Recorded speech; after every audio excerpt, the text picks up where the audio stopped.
everybody. Welcome back to another episode of the It's Just Different podcast. Man, and before we get started, make sure you subscribe to the channel and hit the notification bell so you don't miss any new content coming to the channel. Now, we are doing a Minnesota Vikings season preview. Now, I was going to do this yesterday, but I wanted to watch the third preseason game to see the third and final preseason game because there's only three now. I wanted to watch the game to see any concerns, any thoughts, and give my my starters, my projection of the starters. Well, kind of felt like I wasted my time watching that game yesterday because it was just bad. It was all bad. For some weird reason, Kirk Cousins started, and Irv Smith played. The offensive line pretty much is what it's going to be in a regular season until Christian Darrisaw, the first round left tackle, comes back from injury. And so you had left tackle Rashad Hill, left guard Ezra Cleveland, center Garrett Bradbury, right guard Oli Udoh, right tackle Brian O'Neill, and that's fine. No Dalvin Cook, he has not played all preseason. You had no Adam Thielen, you had no Justin Jefferson. So I just didn't understand why Kirk Cousins played, but fine, he played, and as expected, the offense didn't do anything. Dalvin Cook, as I say, hasn't played off preseason. Justin Jefferson hasn't played off preseason. They've kind of been in and out on the offensive starters. The offense looked very, very bad all preseason. Very, very bad. But honestly, I had no concerns. They're super, super talented on that side of the ball. KJ Osborne has emerged in my eyes as the third receiver on this team. That's until D.D. Westbrook comes back from injury. I think that D.D. Westbrook's ability to be a punt returner and a slot receiver could get him the third wide receiver role. But regardless, him and KJ Osborne, those are the four guys. If you ask me today, who do I think are the best four receivers? That's it. That's it. Everybody else, you got the kid from Iowa. I think it's Smith Arcette. He's a kick returner. He's pretty good. But that's as a kick returner and not as a receiver yet. So we pretty much got four receivers that I really have interest in. And then you got Irv Smith, who can be a receiver, who is a tight end, but he's a mismatch problem. They use him right. So yesterday I'm watching the game, and I am a sports nut. Okay, I am a sports nut. I do not apologize for that. I'm watching the game, preseason game, the Kansas City Chiefs and the Vikings. Kansas City has all their starters. They have everybody playing as if this is a game. So they have Mahomes out there. You got your offensive line. You got Orlando Brown at left tackle. You got Thuney at left guard. And you have rookies on the center, right guard, and right tackle side. But whatever. You got Tyreek Hill, Kelsey, McCole Hardman. All those guys are all playing. And on our defense, no Danielle Hunter, no Harrison Smith, no Eric Kendricks, no Patrick Peterson, no Xavier Woods. We have no Anthony Barr, who's still hurt, and God knows why. I don't know what's going on with him, and I'll get into that in a little bit. So you got all these guys missing, and we're playing that offense. And first two drives, touchdown. Patrick Mahomes looks like Patrick Mahomes. And I'm just sitting there wondering, like, okay, I know this game doesn't count, but my God, like, I didn't get what Mike Zimmer's strategy was this whole preseason. The way he did not play some guys, the way he did play some guys, I don't get it. I guess the whole 3 preseason game thing is new to everybody, so they didn't know. Some teams didn't know whether or not their girls were going to play the third preseason game, who was going to play the second preseason game. My problem is that Zimmer, like Danielle Hunter, he never played at all. I get it, he's coming off injury, but other than practice, we don't know what he's going to look like. Anthony Barr, again, still hurt. Harrison Smith, I don't think played at all in the preseason, if I may be incorrect on that. Patrick Peterson, I know, did not play in the preseason. So, veterans get vet days, and that's cool, whatever. But at the end of the day, man, I wanted to see the first team defense just for at least one series. But here's the glimmer of light. Dalvin Tomlinson at defensive tackle, Michael Pierce at defensive tackle. Those dudes are trucks in the middle of that defense. You are not running the ball up the middle on this defensive line. With Danielle Hunter back, DJ Wanham has won the defensive end job opposite of Danielle Hunter, wherever side he's going to be on. Danielle Hunter is going to be moved around a lot this year, so DJ Wanham will be that guy. We do got Everson Griffin, who looked amazing yesterday. I suspect after like week 3 or week 4, if DJ Wanham looks like this is just too much for him, I have no reason to believe Everson Griffin would not be able to take that job and just do what he's always done. So that was my annoyance of the game. And yeah, we lost. And I must say this. I gotta say this. As much flack as people give Kirk Cousins as being a bad quarterback, and I am no Kirk Cousins apologist whatsoever, but I knew what we were getting when we got him. Apparently, the Minnesota Vikings team did not know. He's not a mobile quarterback. The offensive line has been bad the entire time he's been here. So now we got an offensive line. That's cool. We draft Kellen Mond in the 3rd round. I love this kid. He was one of my favorite quarterbacks in this draft. I think he's going to be tremendously good in this organization. I also believe that give the kid the chance to win the backup job. I know right now on paper it looks like Jake Browning, but that was what I was about to get into.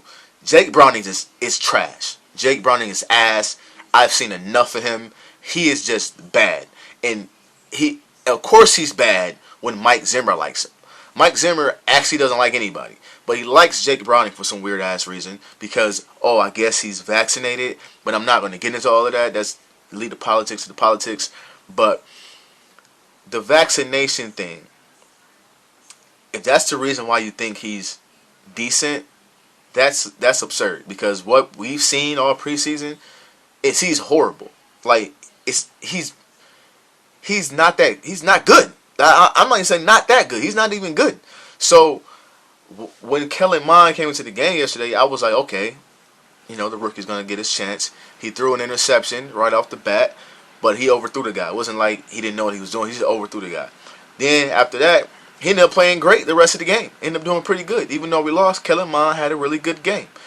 And I'm hoping you have till Tuesday to slim your rosters down to 53. I don't want to see the Drake Browning experiment anymore. Like let's just stop. Let's get this over with. I see that Gardner Minshew was traded from Jacksonville to the Philadelphia Eagles. So that backup option is out the window. My point is, I don't want to see Kellen Mond play this year. If you were going to play Jake Browning as the backup, then Kellen Mond should have at least gotten a chance to fight for that position, because there's no way in the world Jake Browning is a better quarterback than Kellen Mond. It's just not. He's just not.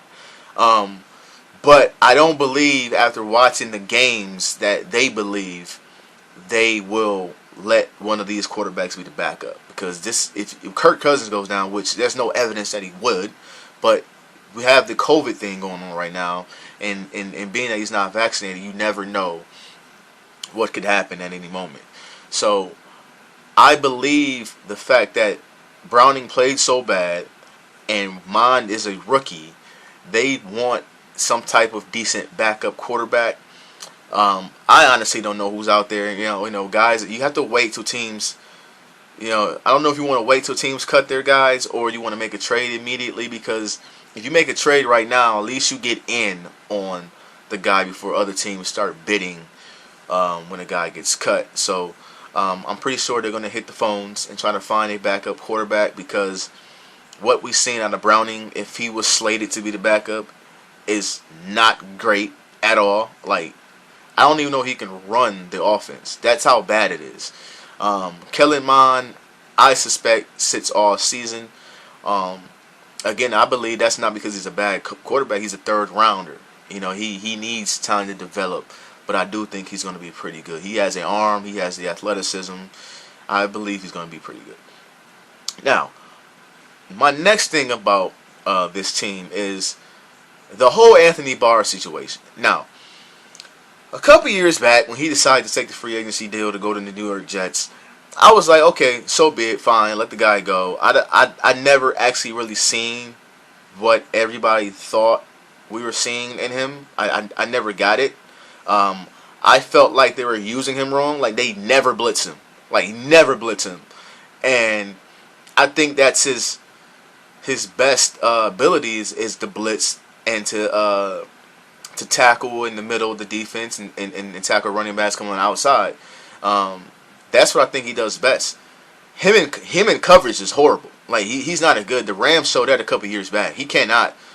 He's not guarding nobody coming out of the backfield. It's not happening. Um, but he has this mysterious injury. Mike Zimmer says he's not worried about the injury or whatever, but he's not worried about his pectoral muscle, which is the reason why he was out last year. So that just sits me. That makes me think like, okay, then what the hell's the problem? If he's not playing, then what the hell's the problem? Yes, he took a pay cut to come back, but he's not playing. So what are we gonna do? I have two names, and this is just me throwing names out there. I have two guys that I believe they should hit the phone right now and bring in this very second. And it's going to be a cap thing, so you're going to have to move some money around. But with extensions supposedly coming from Harrison Smith and Brian O'Neill, you could push that money down the road. And that way, if you trade for a guy, bring the money in, it's not that big of a deal. The first guy, we all know earlier in the preseason, earlier in the training camp, had been said that he had wanted to trade, and that's the linebacker from the Arizona Cardinals, Chandler Jones. I think Chandler Jones would be crazy good in this defense. Like, crazy good. If you get Chandler Jones and don't know what to do with him, you are just a tremendously bad coach. And I don't think that Mike Zimmer is a tremendously bad coach. I think that sometimes he plays it safe. Okay? Now, I can honestly tell in the preseason he's been dialing up some blitzes. He's a lot of the time, especially with the backups, he's just been blitzing like crazy. And I think you get a guy like Chandler Jones on this defense with this defensive line with Eric Kendricks, and I think the other linebacker will be Nick Vigil. They also have Troy Dye, and what's the other guy's name? Chaz Surratt, the guy from North Carolina, the young guy from North Carolina. I think they drafted. Those guys are okay, but we need another star power type linebacker, and I think Chandler Jones would be pretty good. But if you can't get Chandler Jones, how about the guy who supposedly this rumor is going to get cut or traded, and that's the big linebacker from the Dallas Cowboys and Jalen Smith. They literally just gave this guy a contract, like last year, I believe. And I guess he's played really, really bad this postseason. Doesn't look like he can run anymore or whatever. Supposedly, that's what the rumor going around is. I don't know that. But as an NFL organization, you do your due diligence. You watch tape. You watch film. But Jalen Smith is a tackling machine. And if we're going to lose out on Anthony Barr, if some reason he's not going to play, he's going to be in and out of the lineup, get somebody that's going to play. He had that nasty injury coming out of Notre Dame, which cost him a lot of money, and being that he wasn't the first round pick. But I think the talent is still there. You don't lose the talent. But when you got Eric Kendricks in the linebacker core, I don't think you need him to do much. You don't need him to do much. Just be a tackling machine and do not blow assignments, and I think he's good enough for that. But again, we'll see, because they also have to go and try to get a backup quarterback. Again, I have no idea who any of these backup quarterbacks would be. Some guys will get cut today, tomorrow, whatever. But yeah, when I think about the projection of this football team, I'm always, some days I say they're gonna win a lot, sometimes I don't, because I like Mike Zimmer as a football coach, but I feel like in today's game, he's too safe. Like all of a sudden he wants the offense to throw the ball down the field, And I'm just sitting there listening to him at the press conference, and I'm like, man, you've not wanted that the whole time you've been here. Like, why all of a sudden? Is it because you and the quarterback are having issues? You want him to throw the ball down the field, but okay, you want to throw the ball down the field. Okay, put the guys in the game that can have the ability to do that. You're keeping the best guys on the sideline, then bitch at the quarterback for not being able to make big plays. Hello, uh, whatever. Um, but I don't know if it's Clint Kubiak who's the new OC, his first time being the play call. I don't know if that's if him calling plays is an issue. I know last night he went from the sideline to the booth to call plays. That was really really weird to me. So something's there. I don't know what it is, but something's there.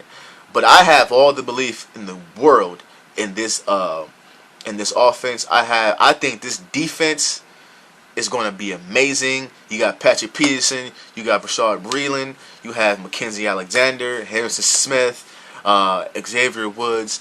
I think this defense is going to be for real. You got Sheldon Richardson off the bench at defensive tackle for third downs.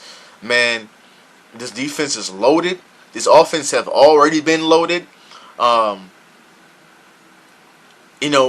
I see no reason why this team's not good.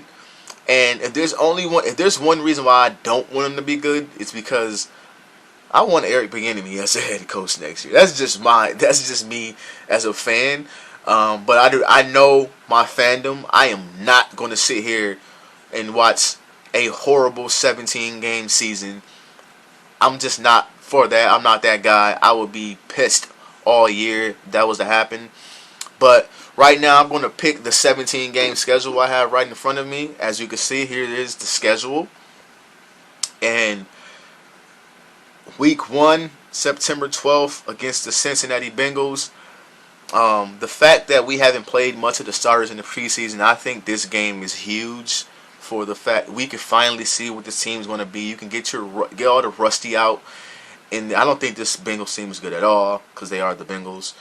So I have no reason to believe Minnesota blows them out Week 1.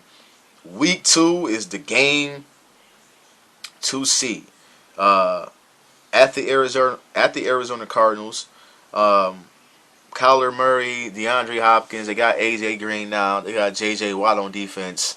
Man, their offensive line is not that good though. So I think we might give them problems with our defensive front. Kyler Murray is one of those speed, quick quarterbacks who's going to get out of a lot of trouble. But I see no reason to believe that Minnesota doesn't win this game. I think we start off 2-0. And then we finally get a home game against Russell Wilson and the Seattle Seahawks. I am going to pick Minnesota to win this game as well. First home game of the season. We start off 3-0. So next we have the Cleveland Browns coming in, and Minnesota always has a game where they just don't come out at all with any type of intensity, any type of we want that. And I think this is going to be that game. I think Stefanski comes back to Minnesota and gets the W. What a storyline, right? The next game, the Detroit Lions. Yeah, the Detroit Lions. Whatever. They go 4-1 after that one.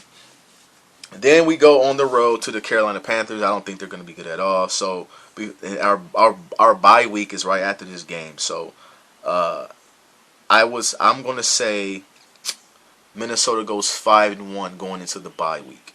And then fresh out the bye, Halloween, the Dallas Cowboys come calling. Man, this one's going to go either way, man, because Dallas always has the talent, but you just never know. You just never know. That team, talent-wise, they're always good, but they never put the production on the field. You know what? We win this game. We win this game. Minnesota starts off 6-1, and then we go to Baltimore. Lamar Jackson is going to give us fits. He's going to give us fits. So I say we lose that game. We go 6-2. Then we go play the Los Angeles Chargers in LA. We beat the Chargers last time we played them in their. Actually, yeah, we played them in their stadium a couple years ago. Um, I can go either way with this game, guys. I'll say we lose that one. We go on a losing streak, and we go 6-3 after this game. Then we got the Green Bay Packers November 21st at home. I'm going to say we split with them this year, so I'm going to give us this one. We're going to be 7-3. Uh, then we got the San Francisco 49ers and that crazy good defense. And by this time, Trey Lance may be the quarterback like by now. You never know. But that defense is going to give us problems with our offensive line, regardless of what I think the offensive line has improved. They're just good up front, man. So I'm gonna give them this one. We're gonna lose to the 49ers and be 7-4. Play the Lions again, 8-4. After that, we play the Steelers. That's a Thursday night game at home, 8-4.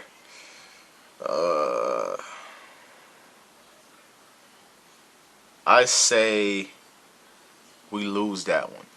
We go 8-5. Then we go to Chicago.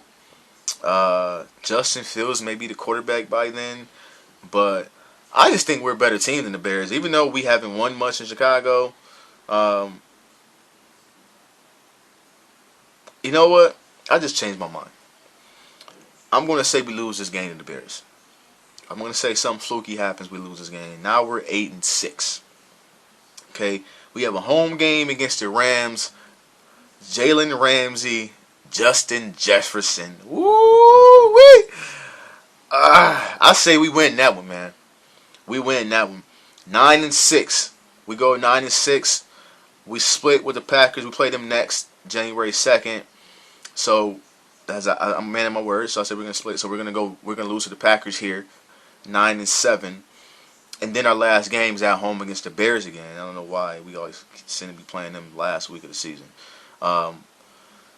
So we're going to this game 9-7. It's a 17-game season. I think 10 wins might do it to push you into playoffs if you're not a division winner in this conference. So I'm going to say we win this game. We split with the Bears as well. We win this game and we go 10-7. And I think this last game propels us into a wild card game, gives us a playoff berth, and we'll see what happens from there. Now, here's two things. Here's one thing that I feel like could happen. If we end up trading for one of those linebackers, Jalen Smith, or preferably Chandler Jones, which makes our defense a little way better than what I think it is now with the missing piece of Anthony Barr, I think we win a couple of those games I picked us to lose. So it's all predicated on what happens in these next few days, man. The 53-man roster is coming up. 10-7 is my prediction. I kind of want to go 11-6, but I want to stick with the 10-7.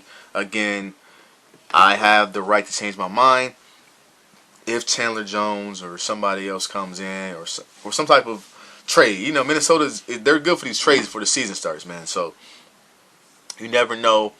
Yeah, man, that's my prediction for the season. 10-7. We'll see what happens. My prediction doesn't mean much because, like anybody else, I'm a fan. That's why they play the games, baby. This is all on paper. We'll see what happens when the games count. Thank y'all for watching. Let me know what y'all think in the comments, man. Peace.